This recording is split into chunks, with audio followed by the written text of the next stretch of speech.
Alright, it's time. Hello. It's time for game. We're playing Heaven Will Be Mine today. I think we're at, the end. So I think this is gonna be, the wrap-up. The finale of our playthrough of this game. So that'll be good, I think. Let's jump over to the... No, this is the right one. This one. It should pop up. There it is. Resume. We're on day 7. This all happened really fast. It seems like it's only 7 days since, we stole this mech. Okay, so what's happened in the past is we are working for an organization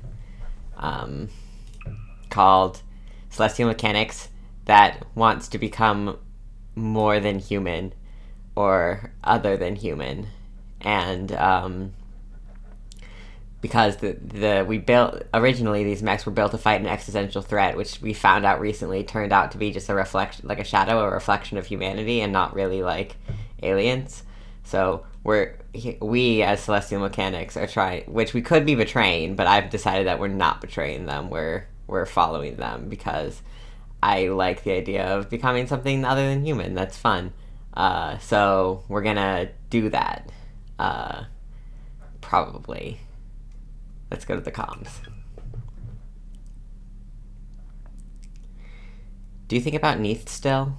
Oh, this is Mercury. He's our friend. He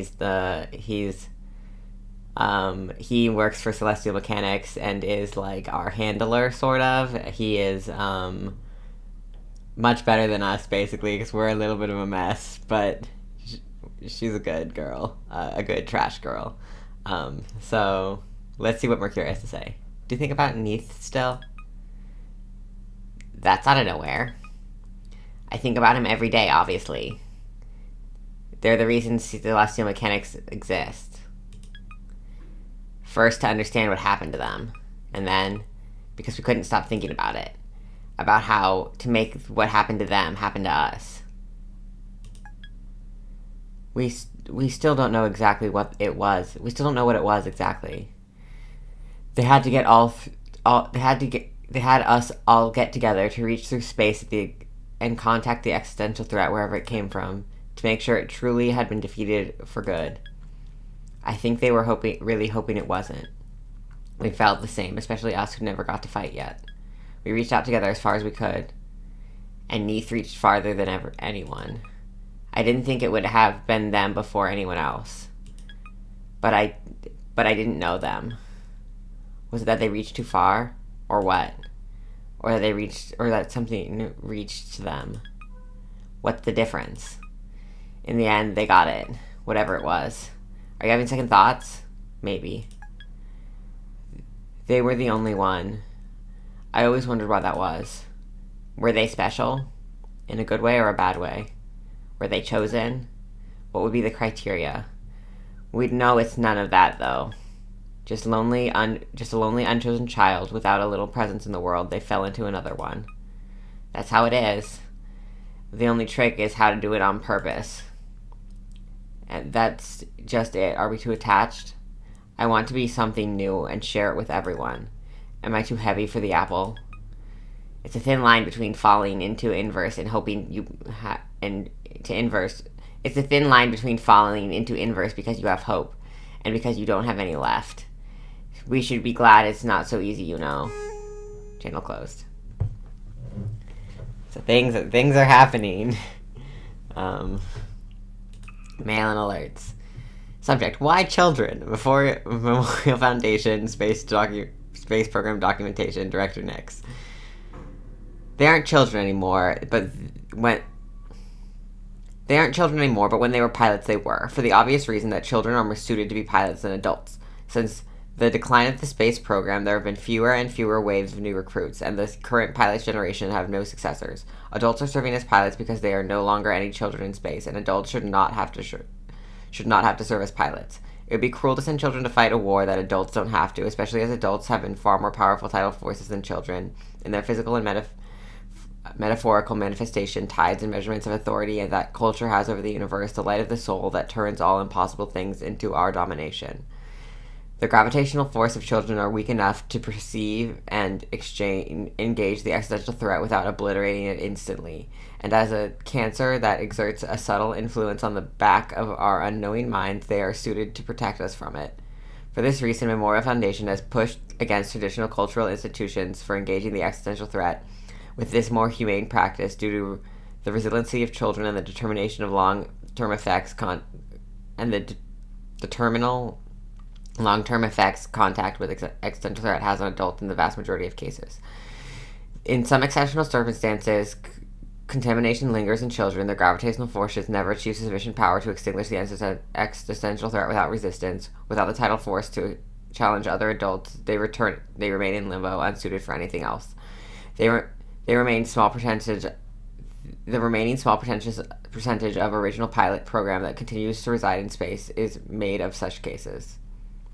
Interesting. New aversion proposal. Memorial Foundation Central. Classified extract. Memorial Foundation Celestial Mechanics. Thank you. I'm no different from my former colleagues. I think we all want to the same thing ultimately, every one of us. I'd implore you to be forgiving of them, though not their methods. Many of us are thankful for the ending of the Cold War, the paranoia and suspicion that accompanied the strength of existential threat in the world and fed as it fed on the trauma and malaise and discontent of the world after the war.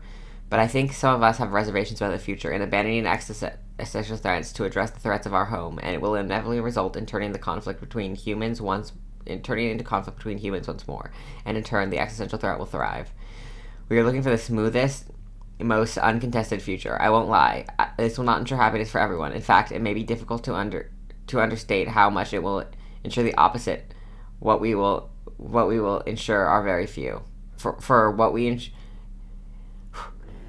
This won't ensure happiness for everyone. In fact, it may be difficult to understate how much it will ensure the opposite. For what we will ensure are very few. But what I'm posing will ensure the maximum happiness in the maximum number of people. And what else can we do? God, things are happening. The acceleration due to gravity. Celestial Mechanics and Cradle's Grace have one thing in common. They're escaping Earth's gravity. To do that, they need Saturn and Pluto to work together to corrupt the lunar gravity well. It's an opportunity for one to get the upper hand over the other, but they're not thinking about it politically. Or plastic versus metal. Earth has promised to let the children of space sort themselves out for now, but their machines of war guard the way back home. In this case, when Saturn and Lunaterra meet in a chance encounter, the true terror of humanity stares them down.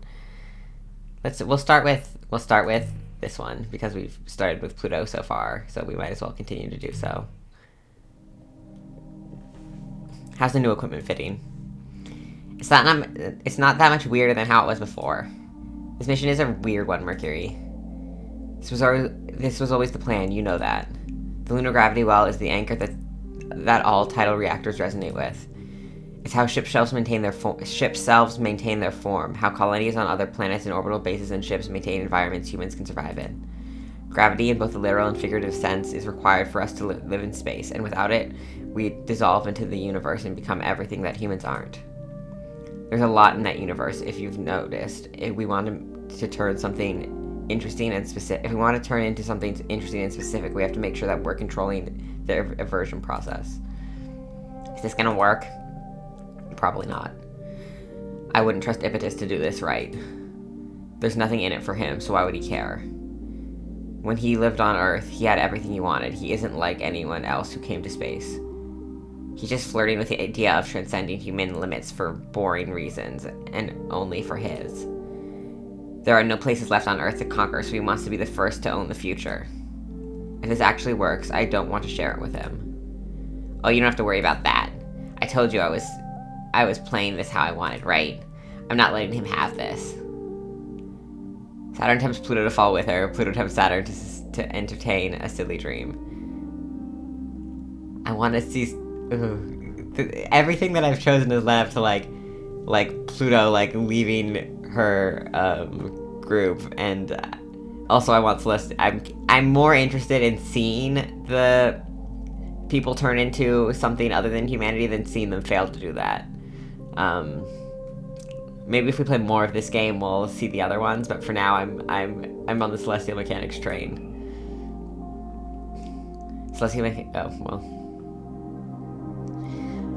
On the lunar South Pole, the moon's first city glitters mundanely, so ordinary it's hard to believe that it's not just another side of Earth. The Lagrange colony was destroyed, the Ares colony was stillborn, but Earth's satellite is almost as much as Earth as Earth is. So we have the authority to name Earth's satellite the moon, part of our body, the negative sphere, and not foreign, unknown Luna. Even if the space program is ended, the moon will still remain part of Earth as it once was before the cosmic event tore it from Earth. Reclaiming the moon was historically and existentially important event for all of us. Except for this impossible tower on an impossible mountain in a point of eternal light, which is not so earthy yet. The gravity well is suspended directly above the tower point, resonating with Earth, to keep every wayward human in space grounded. The moon has been taught almost all of Earth's gravity, but not quite.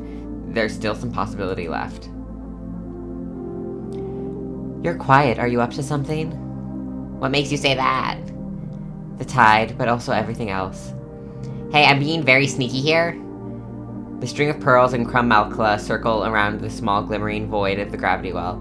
For all it's good it might do, Celestial Mechanics and Kratos Grace capital ships are standing by, just not too close. Who knows what could happen? I should be suspicious, shouldn't I? I think you must have some sort of evil plan. Of course you should be suspicious. I'm shifty. I'm here to get the upper hand. Good, that's why I'm here too. Still, I don't mind if your evil plan I still don't mind if it's your evil plan that finally succeeds, as long as it's yours. If you're trying to fluster me, try harder. I mean, it is working, I just want to get more flustered. I just want to get flustered more. You're in a really good mood. So I'm extra worried. More worried to be working with you than all the times fighting you. Not in a bad way, though. The gravity well is a massive engine, and it is very stable. To destabilize it is very dangerous to everyone and everything, which is why they're opening it. The escorting orbital platforms from Kratos Grace and Celestial Mechanics tonelessly coordinate with each other to instruct Saturn and Pluto on preparations, like exes that are forced to attend an event for their children together. That's what they are. Now you're the one who's quiet. I was in a good mood. Did I tease you too much? Oh no, I'm just remembering something. Do you remember this too? We did something like this before, a long time ago. We did? Together? I only saw a little of you back on the campus. It was kind of a weird time. You seemed really far away then, more so than now. And we weren't there that long. For a third generation, they wanted to kickstart the process, you know? Not a whole childhood of care and attention, but condensed, chemically assisted, cybernetically enhanced growth. They wanted us to go from nothing to perfect. I guess that's by that standard. We didn't fall as short as we could have. Unfolding dimensional chords, begin torque acceleration. They were hard times. You know, I was really bad at first, right? Not just terrible at the classes, but all the tests, all the work, but I wasn't obedient or likable either. I was super annoying. It still feels like that's me most of the time. That can't be true. Of course it's true. I wouldn't have tried so hard if I hadn't been like that at first. When I first got here, I knew I was lucky, and I should have been so much happier than I was on Earth, but everything felt wrong. It took a long time for those memories to turn happy. Containing stray particles, establishing net. It was the opposite for me at first. I loved being a science experiment, but I guess it would have been different for you. I didn't think about that. But you made it sound like we met each other before. Enabling physical canceller, limit off. I'm good at remembering people. There's not that many of us, so it's not hard, but I remember you. You looked like you looked like you started out perfect. You know, I was a little jealous of you. I'm not surprised you don't remember the one thing we did together. Everyone was there, and we were just thinking about what happened and not anything else. Oh, you're talking about... Yeah, we were all there, so of course you were there. I didn't think about that either. Nixt, Epites, Europa all wanted the space program to justify its existence. Earth didn't agree. The alien threat that we defeated with such ease wasn't even worth it. Just a shadow created by waves of humanity in space, a color and a light that fought us and never came into focus. So they had us all come together over the gravity well, just like this, to see if we could pull whatever they were more fully into the universe, and it went so wrong. That was when the space program really ended, wasn't it? We never should have done it. It was risky, and no one knew what they were doing, and everyone was desperate. I don't know. Maybe Neith didn't feel the same way. The tiny point of glimmering darkness in the gravity well sometimes shines in a way that, for a moment, it seems like there was something inside it. I hope that's true. I want to believe it. I can't blame them for what happened, though, either way. Ha, really, though? What do you mean, can't blame them? I mean, they were the ones who gave in, right? When most people talk about what Neith did or what happened when they get turned inside out in the light of the gravity well, it was as if it was a horrible accident. But not something they did on purpose. Why do you talk about it like it was? I just had this feeling. I didn't really know Neith at all. No, maybe I should just be honest for a second. I was thinking the same thing. What if I jump in? I thought the same thing. We could have been like them. During the testing, when the gravity well was opening for us, we could have jumped in too if we wanted to. It was scary. It was, but a lot of us looked at that, and after we thought, us too. And that's how Celestial Mechanics was born. The truth is, whatever Ividis really wants aside, we have our own ideas. That's amazing. I couldn't be so brave. When Earth looked at what emerged, they were filled with despair, so that's how I decided to feel too. After all, it was proof that the existential threat was the same thing it had always been. The same thing we've been fighting as long as humans have been humans. The shadow of possibility cast by us. The not quite there aliens we had fought for so long were just caused by our ripples in space-time. We only had ourselves to lose and nothing to gain by fighting them. And Neith went and became what... And Neith went, and what they became, only Venus knows. What did you really feel in that moment, before you told yourself otherwise? I'll tell you how I felt. I felt smug. I did everything right, and that loser messed it up. When I learned it was the end of the program, I was mad. But when they demoted me from piloting anyway, I realized I was the fool. It was an important lesson on not being a good girl. Stabilizing reaction. Synchronicity? Perfect. Hold it until stable. I feel like I know you a little better now, Saturn. Me too, in a new kind of way. Now, what did you really feel? The gravity well opens. The reactor is turned inside out, from shining white to infinite black, drawing in all that is and emitting all that isn't yet, but with gravity itself. The weight we have in the universe. That alone is all we need to touch. Oh, there you are. I knew we'd only get a moment to touch. Do you maybe think sometimes of falling in? Even you must have thought about it. Core resonance in perfect condition, ready for full release. This is really nice, this background and the eye being the same color, and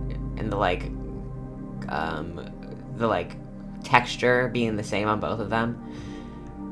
Gravity well, unbound, all stability checks nominal, here it comes.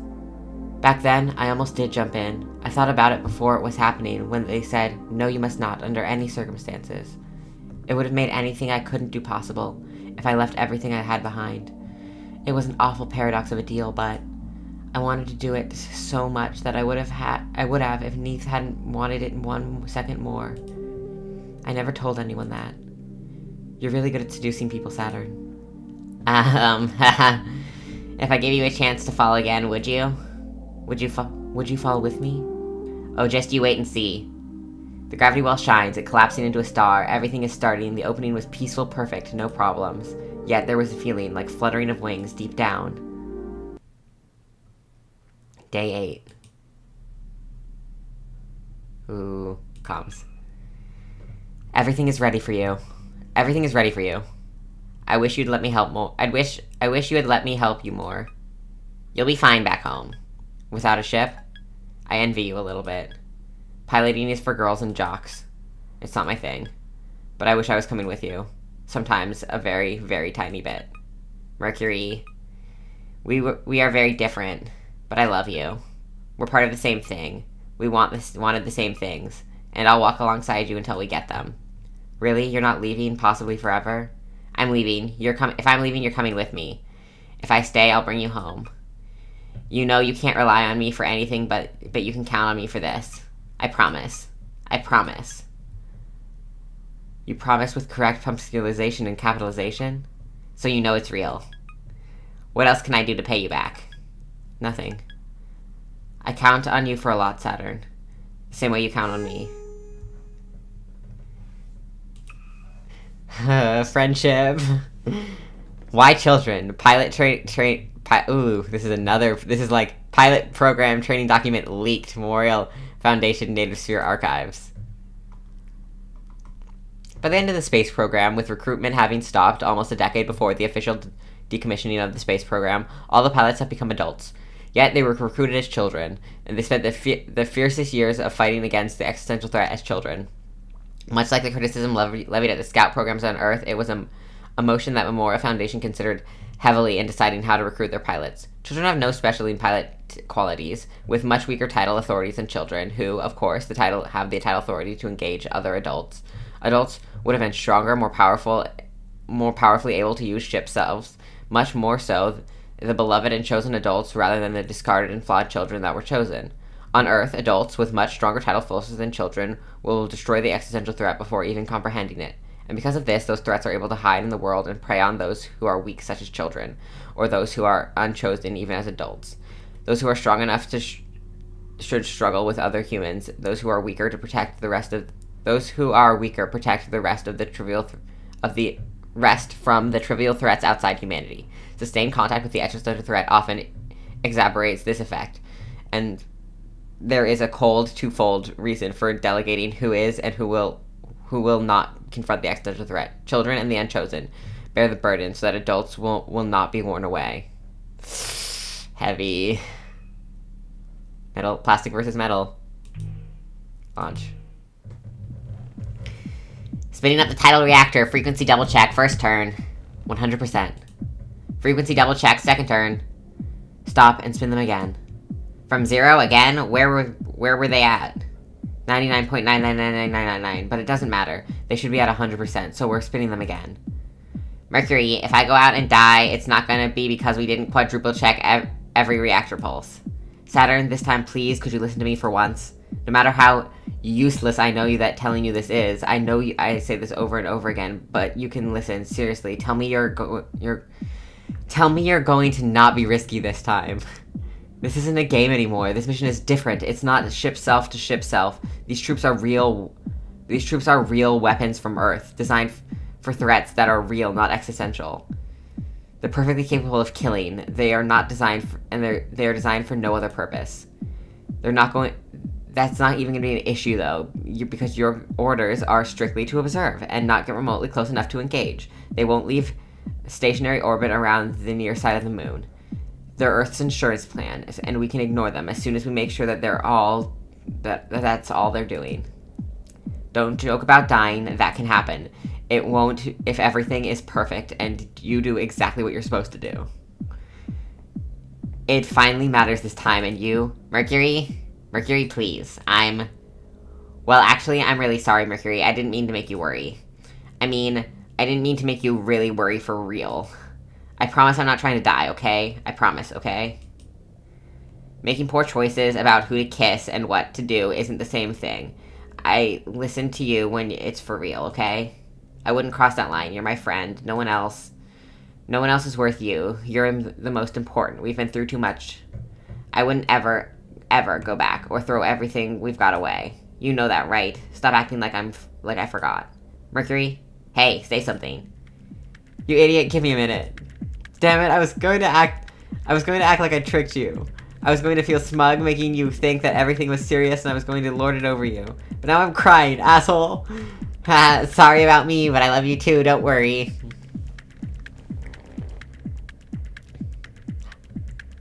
Hide together in a peaceful winter's night, risk dying, tearing that machine to pieces. I guess we're gonna risk dying. Oh boy. I love Mercury and Saturn's friendship so much. Celestial mechanics. Oh. Well, it's almost like it can't be coincidence bumping into you again. Fancy seeing you here. A likely story, but please stay down. It's closing in. The thing that wants to murder us very badly, it wants to kill. Yep, aren't you itching to fight it? The autonomous military unit is waiting for opportunities, it seems, but is really just reacting to conditions and responding with protocol. It's inevitable. It's inevitability. Gravity law. Humans can be pretty unambiguous, which is why it wants something done precisely. You must tear it only a sliver of what humanity knows. Okay, I said tear, it's teach. Okay. Humans can be pretty unambiguous, which is why if you want something done precisely, you must teach it only a sliver of what humanity knows. If you want someone dead without complication, you need to remove nuance first. It doesn't have any kind of mobility system, just decision-making process. It's very non-discriminatory. Just gravity and nothing else. It's a gun and not much else. So maybe you should stop harassing it so much? It's annoying though, I want to bully it. I promise that I won't tangle with something if it is really life or death. But now that I'm here, I'm too tempted. I absolutely want to tear it to pieces. Completely destroy it like it wants to destroy me. You ever feel like that, even when you're terrified? Especially then, but it's not worth fighting. Not at all, even a little.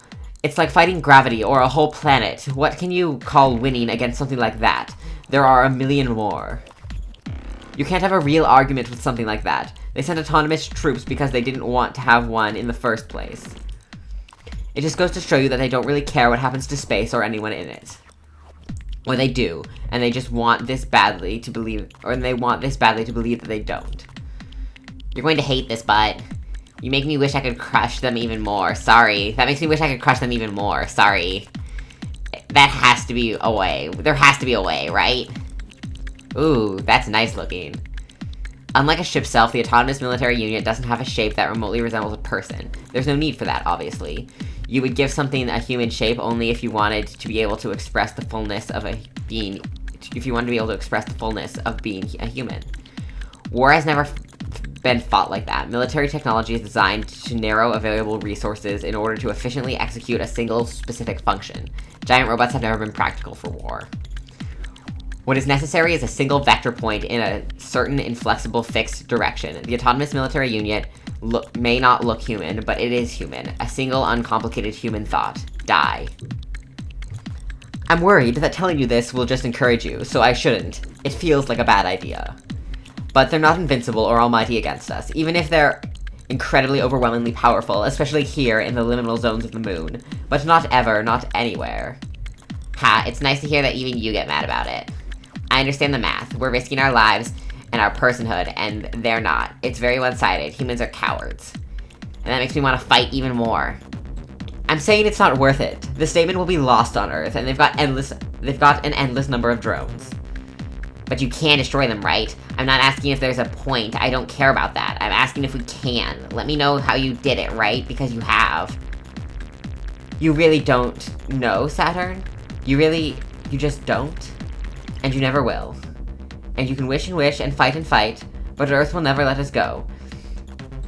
9.8 meters per second squared, that's what we're bound to. Your weight and mine, nothing compared to that speed. We can't even scratch the surface. But, you're right. It was stupid. But when I was with Cradle's Grace, I destroyed one. Pluto made me promise never to risk my life over something like that again. That's a huge brag, but given alright, kind of crazy things to do. That's a huge brag, but given all that, kind of a crazy thing to do. Why? Now that I think it doesn't rule. I was feeling the same way you were feeling. Pure spite. I'm not quite as bad anymore. But at least I'm trying not to be. I know that feeling. It's easy to bet your life when you don't care whether you lose it or not. If we fight together, we'll be betting on each other. It doubles the risk, so there's still no point. Is there really no point, though? Unless, okay, that's true, but not pointless. You are so clever, Lunaterra, but you've outsmarted yourself, and now you're behaving like there's no meaning in fighting against that blind and unstoppable force. I definitely know what battles I want to fight. The senseless eye of the autonomous weapon fixates on their location, but String of Pearls doesn't give it time to get inquisitive. Saturn's closing distance, cheating distance. It reflexively attempts to close distance too, but its calculations seem to be constantly just off. Saturn, come back! What did I say? Were you listening to yourself? Aren't we doing this? Are you going to prove my point or what? It's not a big deal for you, right? You've done it before, right? It'll be twice as easy now. Don't make me fight alone. That'll be fucked up. It'll be heroic if it's just the two of us. So come on, enable me. Don't you want to end up not... Don't you want to not end up like you? Don't you want me to not end up like you? You don't want to not end up like you. Don't you want to not end up like... Don't you want me to not end up like you? Don't you want to not end up like you? The autonomous military unit is extremely simple. It fires a simple burst of metal directly at a cockpit, particularly unaffected by gravity, instantly lethal. It takes all the drama and expression out of fighting, the ultimate anticlimax. That's what true combat is. Ugly, arbitrary, horrifying, a struggle for power in absolute terms, not a romance, like fighting in a perfect body can be. It's only because you did something so stupid that I'm joining you. A blue, elusive streak, unmistakable but impossible to pin down, follows Saturn. Ahahaha, liar, fake, hypocrite! You never smiled as much before as you are right now. Against a single autonomous unit, not dying starts out hard and keeps getting harder. Saturn can cheat distance, it's the reason she isn't instantly dead. Their targeting is flawed and predictive, based on clear intentions made in space, time, culture by gravity. But Saturn just cheats. Every time she changes the math, and every time it adjusts to correct, it keeps getting smarter and harder, and still Saturn does the math better than it can. Lunaterra will die if she thinks to herself about what's happening for a single second, so she doesn't. She verbs instead. Do this, do that, make it real, make it happen, don't think or blink. Simply and possibly, always going, always being, don't get hit, and never die. Excuse me. Nothing like life and death to remind you that being alive is great, and in that state, you can become infinitely capable of fighting tooth and nail no matter what. When the Mercesium's hard light slug hits the unit's chassis, it miscalculates, dips in motion, but it's undeterred. It can endure more than that. Lunaterra respects that, fires 12 dozen more at point blank as possible. No time for mercy, so she increases the output, more than should be possible. Defensive insulation keeps it protected from the string of pearls electrotoxins. All that string of pearls can leave is a series of bleeding, oozing, hot pink pinpricks. Nothing but scratches. Until there are so many of them, they aren't just scratches anymore. There's no limit how mean she can get. It's something else fighting like this, I wasn't ready. You're doing amazing, you're unreal, you have to be, otherwise you'd be dead. So don't let up, don't stop, keep going, it's the only way. Every approach and hit counts, you've got to be perfect.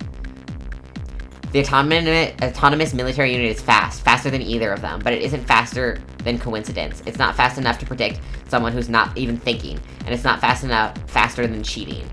Saturn works her whole hand into its guts and comes out with a fistful.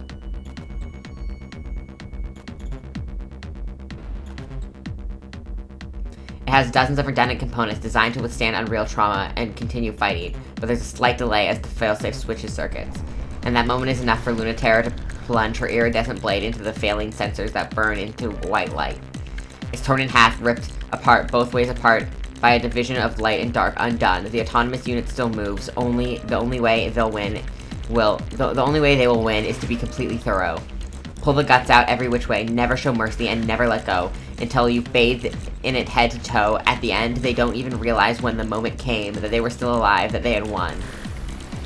Are you finally satisfied? God, it was even worse than I remembered. No idea how I did it alone. I feel incredible, beyond satisfied. If I didn't feel almost dead, I'd be begging to do that all over again. I knew it'd just encourage you. Shows the good it did. You know, Lunaterra, I'm fighting, no matter what, no matter who wins. I know the best I can hope for is half of what I want. But I'm not here for a realistic outcome, even if that's all we get. I'm just going to fight forever, with perfect greed until I get everything. I don't know if I can be that cool, but when it comes down to it, I won't stop either. Day 9. Ipetus. What was Ipetus' voice? Well then. I'm quite impressed. You don't even sound surprised, with how much I fucked everything up. I thought I'd get to see you surprised for once. If you had this much faith in me, you shouldn't have gotten so mad. I wouldn't be respecting you very much if I wasn't prepared with contingency plans. But I'm delighted to not need them. Haha, I thought so. I used to think you knew everything. Oh, good to see your understanding of the fallibility of your superiors. Now I understand it's because you just don't have any experience not getting what you want. And you are always sure deep down it will turn out for you. You wound me. I'm no stranger to not getting what I want. The world would be a very different place if I did. No, Ipetus. Not even close. You've never come close to not getting what you want, like I have. Forgive me then. I'll put it like this. I'm certainly much closer than you. But that's the reason for this arrangement, of course. You will get all the bodies you wanted so much. And Earth will have a villain it desires. Ah, so you are that clever. What of it? It's still mutually beneficial scenario. You and humanity will be so different from each other that you could not possibly understand or communicate with each other. Both sides can fight with each other with abandon until the end of time, and you'll never hurt those you love, and you will have yours, we will have ours. If you have the will to abandon your own humanity, then alongside the rest of the human race, who never cared for you in the slightest, should be trivial. Aha, you don't know how relieved that makes me to hear. You really don't understand. Whether it's spite or love, no way I'm sharing this gift. The fleets crash, ship self against ship self, in the shadow over the gravity well. None of it is visible from Earth. A quiet conflict, not a war, as it has been stressed. It is more like a very pointed argument. It could be a conversation if only they understood each other, and sometimes they do. It could be kissing if they love each other, and sometimes they do. With the gravity well opened, unrestrained, they fight weightlessly under the full weight of their own gravity alone. A truer way to fight than anyone has experienced before. To fight with one's own self and the full weight of one's gravity in hollow weight of inverse. It's the only time this will be possible. One true power unrestrained. Celestial Mechanics simply takes advantage when no one else is looking. Celestial Mechanics made no plans to win. After all, there's no way to win in this sort of conflict. The winner only has to prove a point, and the way Celestial Mechanics accomplishes this is simple. True to themselves, without the weight of the gravity tying them to Earth, tying them to orbit, holding them in their human forms. What happens next is natural result, and that's what proves their point. It isn't immediately clear that anything is wrong. It happens naturally, as a consequence of truly unrestrained conflict, each one climbing to the top, seeing how far their limits are, and realizing suddenly that there aren't any. When the first pilot sends her reactor's limit past the theoretically possible range, her reactor everts, and what only exists deep inside is now the face she wears, a perfect, unbelievably true self, so true it cannot exist even in orbit, until she's joined by another, and another. In unison, their gravity holds them together. Good job, Saturn. This is exactly how I imagined. Not having second thoughts, are you? It's everything you wanted. And it will be good for Earth as well. Your intentions of the gravity well was perfect. Your infection of the gravity well was perfect. And you will successfully fuse with your ship shelf just like you wanted. It's for our happiness too, of course. Humans will get to live as humans, aliens as aliens. And as enemies mutually agreed upon, with no possibility of communication or reconciliation. This music is very tight. And no conflict or guilt on our own sides. Humanity shouldn't externalize all of their problems, but I think we can still manage progression with most of them. And with your hands already sunk into the gravity well, I should tell you it's technically too late. Things will take care of themselves from here. And thanks to your actions, I had more than enough time to prepare for re-entry. I knew it would be easy for you to ditch us. Not so. I find you all so fascinating. Leading such beautiful lives. I have regrets, of course, but I have a real world to get back to. I'm not having regrets either. I'm only mad about how much you underestimated me. Because you think I'm satisfied only getting what I want. And not greedy enough for more. Saturn breaks open her circuits. The inversion starts immediately, and she can feel the gravity well pulling her inside out. The secret within humans to be pulled out before. She needs it, but not just yet. I wonder if you think you can... I wonder what it is you think you can do at this point. You've already conceded. Unless you're hoping for some reconciliation between humanity and the alien. That is by definition impossible. It must not be too impossible, or you wouldn't be training all your weapons on me. Well, I am impressed, because I finally have no idea what it is you are doing. And just because I don't understand doesn't mean I am not going to prevent it. You have no understanding of what violence of actual combat is like under Earth's authority. Evidis's Rosvox Terra is equipped with certain features that allow it to divide and categorize its abstract ability with a lot of applications, sophisticated and sinister, and the warrant of Earth itself behind it. So Lunaterra figures out the best solution is to just shoot it a lot. It's honestly a very good solution. Ividis buckles, and whatever he thought he was doing, he isn't. Ha! Easy. That's because the hard part comes next. Promise? Ha! You say that now. But thanks for going along, even though I didn't tell you anything. I know how to make the best of a bad ending. Hey, it's not anything worse than whatever you had planned, probably. So we make the best bad end we can find. Pay attention or die. The intent is lethal and simple, but the weight is not heavy enough to kill. String of Pearls tears a hot pink scar through space-time. His bullets could go there. If you can come close enough to talk to me, then you can come close enough to kill me. But I don't want either. I want to never see you or know you throughout space-time. Indeed. So complete the transition. If you remain human, you'll die. I can ensure it. The autonomous military units come to his aid, but their sensors are off, their movements are slow, human gravity is losing its authority here, and their tools are useless. I could seriously really use a little bit of help here. Well, if you're actually asking. Pluto unfolds the rhythm. She decodes the sequence, plates shift, in engines hum, her eyes open. She opens up her other biggest eye, big enough to swallow it whole, and then she blinks and swallows. She's got hungry eyes. Pluto's hands hold Saturn's tightly. I thought you promised me no bad endings. That's what I'm trying. It might really be working. This already feels too good. I really know what you mean. Do you have an answer? I'm sort of counting on you for it. Ahaha. Ahaha. I think I know how to find the good future in all of this. Well, you're a good person. I need to be the one not just thinking about us, but humans left behind too. You think you wouldn't. I think you think too much of me, and too little of yourself. Ividis has an answer. The story ends when the weapon that is designed without exception to kill does so, and forces a choice between the two sides, human or alien, two distinct and incompatible worlds.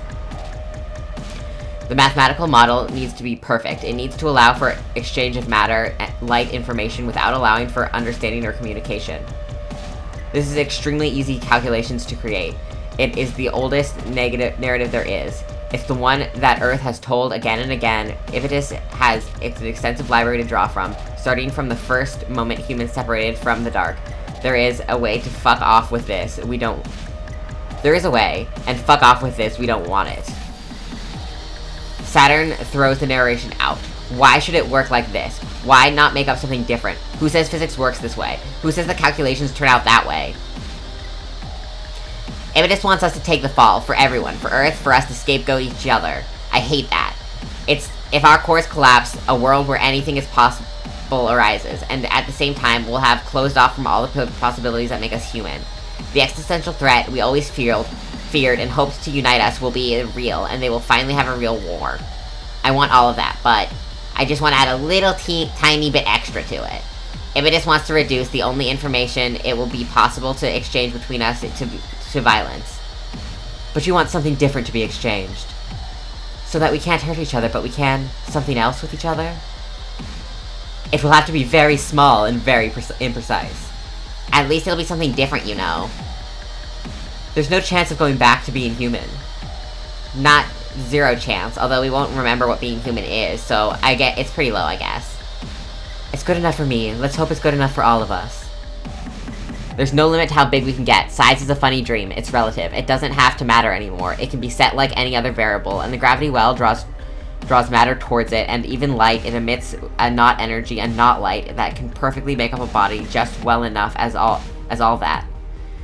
Big enough to be equal to Earth. Big enough and close enough to compete with the moon. To anchor in space and time. Equal division between us. To be new and a separate world.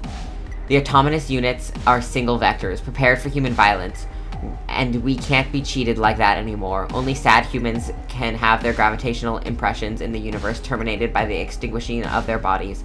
They'll have to fight us on our own terms if they want to get rid of us now, the way humans should fight, with no fear of ending. The consequences will be unimaginable. We're not going to have selves or consciousness like we're used to having, and that is what it means to give up humanity. We won't know who we are, and we might not understand or grasp each other anymore. That's true. You might not know how true that is. It's so true. The final mystery of what humanity, of what is human and what is alien, ever shifting for all ground reclaimed by humans lost to them. Humans have a lot. We only have to imagine what it is like to be. We'll only be able to imagine what it's like to be them. Hey, it's not all bad though. Don't overestimate the human race. Do the math. If we lose how humans love each other, do you think there's ways to love each other that humans don't know yet? Do they really know the way that is? Do they really know the way is to touch and know each other, or is that still? Is there still much more to learn too? Or maybe we're only scratching the surface. There are so many routes. We won't understand each other in the same way, but we'll understand each other in ways that we never could. We will now write a new story with our gravity, a new world. As we leave the level existence he insists on engaging us at, our tides push back, and Earth tides which no longer bind us insist on him. What are you doing, hypocrite? You want to fight in the realm of heaven? Your place is on Earth. That's only to wonder at now. The story's ending twists. We are far and away another space and time. Watch us in the sky, but never touch. Until you find your answers on Earth, you'll never touch heaven. You know, no matter how bad you are at being human, there's no other way to be. It's really disappointing, but it's simply true. We just can't think in any other terms. You can say that you want to not be human, but you can't actually make it happen. Forget even how logistically, technically, philosophically make it happen. How do you blueprint it in the first place? Every time we try to imagine an alien, in the end, it's just ourselves from a different angle, because all we have are human things. So the ambition to assemble them in order that's alien to us is kind of inherently doomed. But that doesn't mean it's useless. Imagining that which is human, what humans are not. When I say I don't want to be human, what I really mean is, I can't stand being human like this. Emphasis on like this. What I want instead is to be human like that.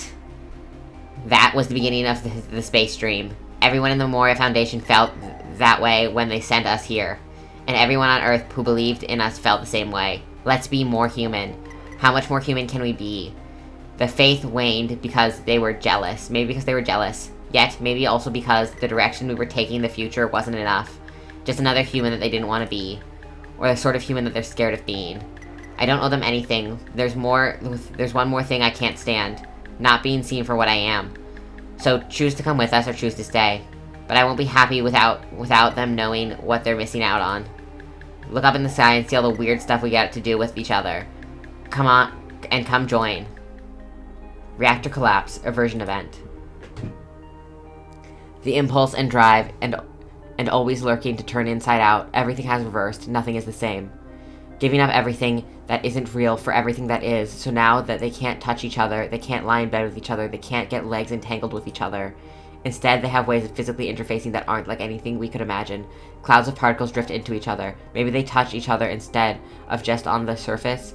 It can be cold, gentle way, like through a ghost. Maybe a warm and gross way, like reaching into guts. Smiles, communication, and physical light, an embrace of psychedelic mind matter. Lazy sex in morning bed, except the bed is the curvature of space-time, and sex is something so obscene it would make your mind implode to consider it. The ship shall fuse to the hide, the gravity reactor to the flesh, because humans have sciences to distinguish the difference between these things, and these aliens don't. They won't have arts or sciences, they won't know what the differences are, they won't know what they mean, but they will understand that the difference between many other kinds of things that we do not understand. Our real hero would have turned out differently, but this is not who we are. Our ships have mouths now, and they are open, and they can scream, and there can be sound in space. Now our vibrations can touch the things that aren't there. Humans know it's time to flee. The threat from within is now without, and as they desired. The moon is no longer hospitable, as aliens and mysterious as it was long before it was possible to reach it. Can't speak or write, has other ways of communicating information. Can't use the old senses, has new organs for it now. Can't love in the old ways, but there are new ways of having that too. Laying together in the stars, we can do that, though the metaphor translates that's what this is, indisputably. And everyone is invited, who wants the world to become and never touch Earth. That's a different world now. Their strange intimacy can touch us even now, longing to teach us, to tell us what they've learned, that what they've shared, laughing without laughing with each other even now. So, they are so far away and cannot ever even be our enemies, but they will break our hearts. It's a lovely night tonight, not perfect for stargazing because the light of the Trinitary system outshines them by far, but that's a perfect night to watch the three of them. Look, there's Lunaterra, 2 and 1, rising almost full. She almost outshines the moon, a bridge between Earth and the moon no one can cross. The nebula of cloud of Pluto is shimmering, benevolent mystery and swallowing the 8 of the sky in a permanent sort of twilight. And the glittering twinkle of Saturn that tricks the edge of your sight, this way and that, seeming in the corner of your eye, but it's hard to see directly at, and making the boundaries of your heart and mind ever so thin. These are nice art pictures. We lay on our blankets and watch until someone catches us, and we run, but that's all fun and games until the day comes. They're waiting for us always. They just need 1 or 3 to reach out to them again, even if it's just to fight, to touch them once again.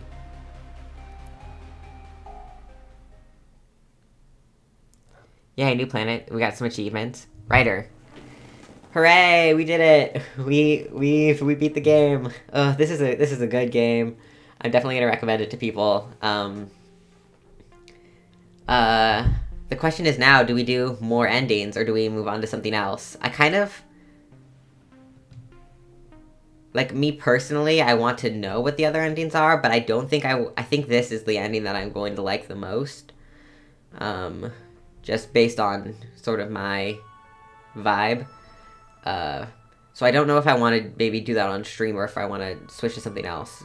We have Extreme Meat Punks Forever. I was also thinking about maybe Bayonetta 2 or maybe Okami, or there's another RPG that I can't remember the name of that I was thinking about. So maybe I'll make a Twitter. Let's 1 second to this. Let's jump to my face. I think we're gonna be done for the day. Only like just a short one to finish up that game. I need time to like process it. I don't think I'm up for like playing something completely new.